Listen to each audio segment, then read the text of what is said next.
राम मंदिर चढ़ावा चोरी में कुछ बड़ा होने वाला है, क्योंकि आपको बता दें कि ये हम इसलिए कह रहे हैं क्योंकि एसआईटी गठन के बाद योगी आदित्यनाथ आज अयोध्या दौरे पर पहुंचे हैं और यही माना जा रहा है कि कुछ बड़ा होगा, कुछ सख्त फैसले योगी आदित्यनाथ ले सकते हैं।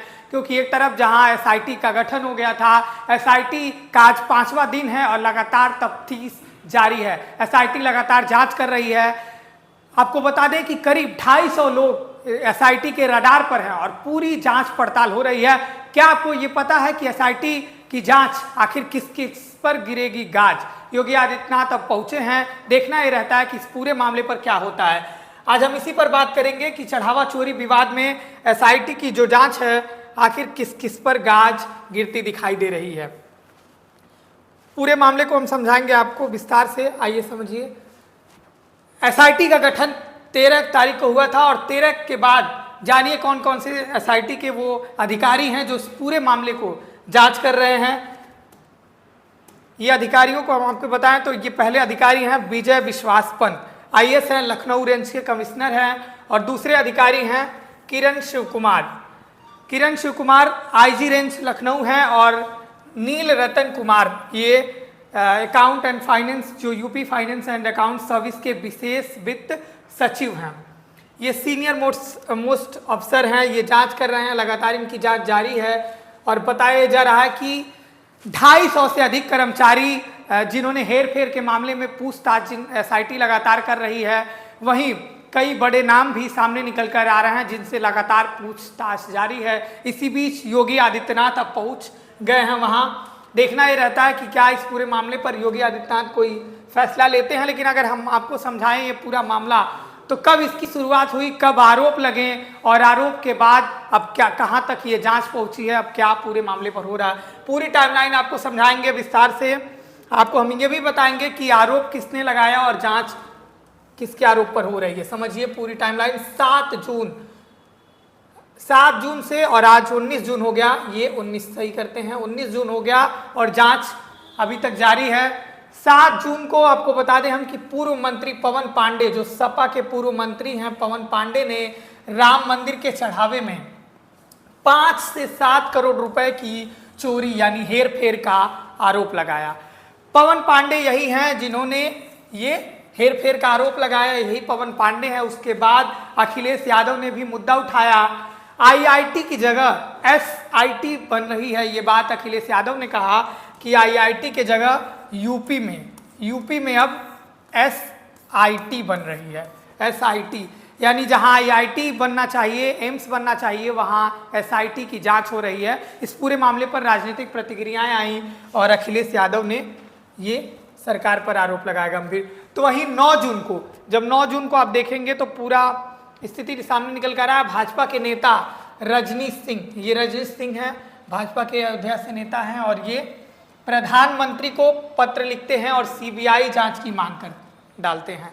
प्रधानमंत्री कार्यालय के तरफ से इनको, आपको हम जानकारी दें कि प्रधानमंत्री कार्यालय के द्वारा, पीएमओ कार्यालय के द्वारा ये जांच रिपोर्ट मांग ली जाती है, जवाब तलब किए जाते हैं एक तरफ से, और उसके बाद ये पूरा मामला निकलकर सामने आता है। एसआईटी की रडार पर अब 250 से अधिक लोगों से पूछताछ हो रही है। लेकिन वहीं ये जो बताया जा रहा है कि इनसे पूछताछ में कई सारे सबूत निकल कर आ रहे हैं। लवकुश मिश्र, केडी तिवारी और तीसरा नाम है अनुकल्प मिश्र, चौथा नाम है राजेश पाठक और 5वां नाम रमाशंकर यादव उर्फ टिन्नू बताया जा रहा है, जो कई बार मीडिया के सामने भी आकर इसने बयानबाजी की है।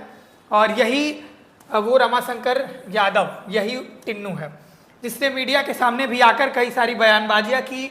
उसके बाद इसे चंपत राय का करीबी, ये ट्रस्टी हैं, महासचिव हैं, इनकी भी उस मामले में संलिप्तता पाई जा रही है। एसआईटी लगातार इनसे पूछताछ कर रही है। अनिल मिश्र भी पहुंचे जो ट्रस्टी हैं, और अनिल मिश्र और चंपत राय जो महासचिव हैं राम मंदिर ट्रस्ट की, इनसे पूछताछ लगातार जारी है। ये इनका ड्राइवर टिन्नू यादव इनका ड्राइवर है। उसके बाद से ये पूछताछ लगातार जारी है। एसआईटी लगातार जांच कर रही है इनको रडार पर लेकर के।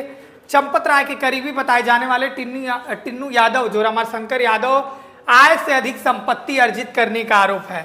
इन सब पर ये आरोप लग रहे हैं कि आय से अधिक संपत्ति, इनकी संपत्तियों में जो उछाल देखा गया वो लगातार जांच के घेरे में है।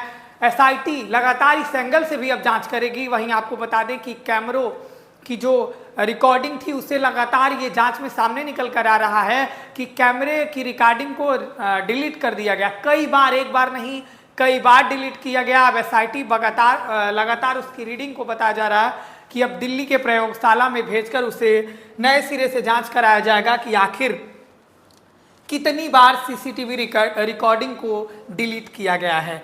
वहीं इस पूरे मामले में अगर आप देखें तो 2 करोड़ रुपए की बरामदगी हो गई है इन सभी से पूछताछ के बाद ये जो 5 आरोपी के बिना पर पूछताछ हुई उसके बाद 2 करोड़ की बरामदगी भी हो गई है।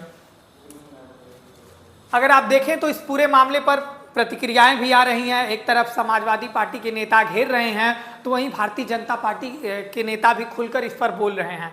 पहला नाम अगर हम आपको बताएं तो वो हैं बृजभूषण शरण सिंह।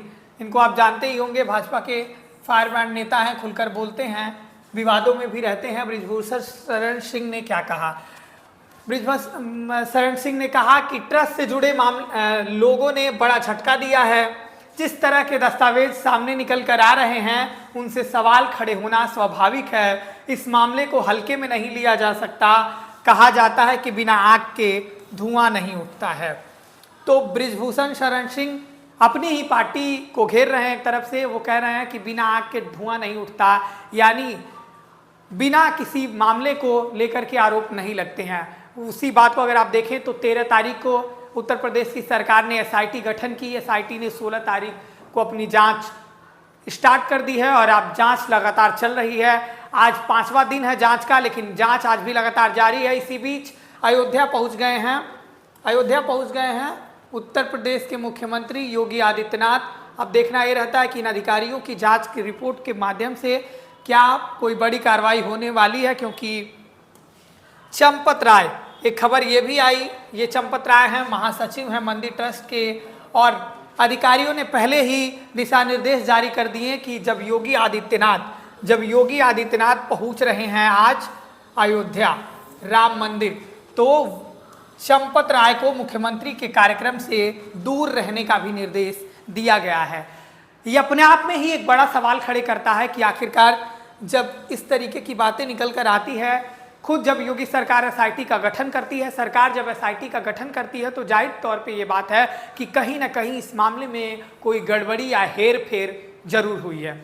अब देखना ये रहता है कि आज योगी आदित्यनाथ का दौरा है, उसके बाद क्या योगी आदित्यनाथ इस पर कोई कड़ा फैसला लेते हैं या फिर ये मामला अभी जांच के ही घेरे में रहेगा। फिलहाल हम लगातार आपको जानकारी देते रहेंगे। अभी के लिए इतना ही। आप देखते रहिए बेधड़क खबर।